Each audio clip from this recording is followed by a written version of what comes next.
My name is Mark Gray, the Director of Education and founder of Odyssey College Prep. You're going to be taking an aptitude assessment called the Highlands Ability Battery. The Highlands Ability Battery, unlike a personality quiz, an interest profiler, or a skills assessment, is an aptitude test. Aptitudes don't get better or worse with time.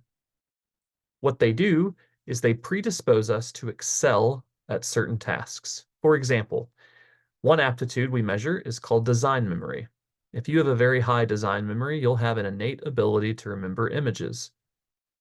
Unlike interests or skills, aptitudes that don't change over time push to be used. As such, someone with a high design memory will often find themselves attracted to work and professions or projects that require them to use their innate ability to manipulate and remember images.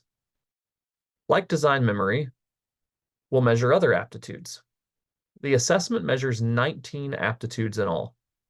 As you take the assessment, you'll encounter a series of puzzles or work samples. Only one work sample is a questionnaire, something that requires you to answer yes or no or maybe on. The rest will feel more like puzzles. The assessment overall will take around 3 hours to complete. Yes, that is a very long time. However, fortunately, you do not have to take the assessment all at once. Again, it's divided up into 19 different work samples or mini tests. The longest work sample is about 11 minutes long. Attached to this video is a PDF with instructions that will tell you everything you need to know about the test, how to take it, how to start it. However, allow me to just tell you a couple of things that will help you as you take the assessment. First thing, a high score does not mean a good score, nor does a low score mean a bad score. This is not just something I tell people to make them feel better in case they get low scores. For example, there's one aptitude called classification.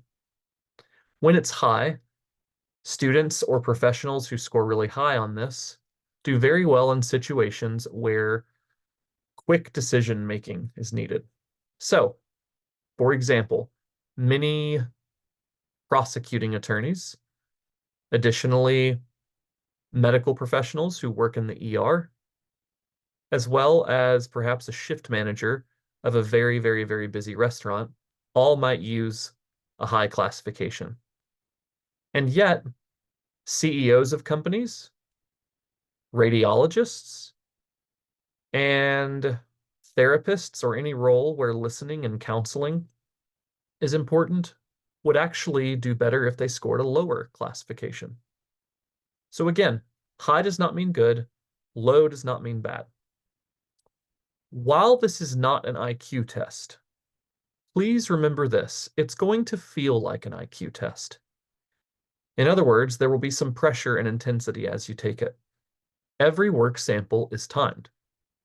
As you go throughout the work samples, you will feel the added pressure of the time limit and the increasing difficulty as the work samples gradually shift and evolve in their complexity. In other words, and if there were a more sensitive way to say this, I would, there will be portions of the assessment where you feel dumber than a sack of rocks. It's very normal, and it happens to all of us when we take the assessment.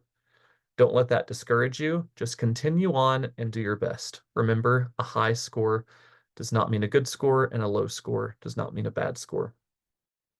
When you complete the assessment and you look at that handout that you're going to be given, the instruction handout, you'll see that there's a link to the calendar of your aptitude specialist. Click on that link and schedule an 1.5 to 2 hour debrief with your aptitude testing specialist. They will then go through your reports, unfold everything you need to help you understand, and most importantly, how to use your aptitudes in finding a career, transitioning to a careers, or picking a college major. If you have any questions, email your aptitude testing specialist, and happy testing.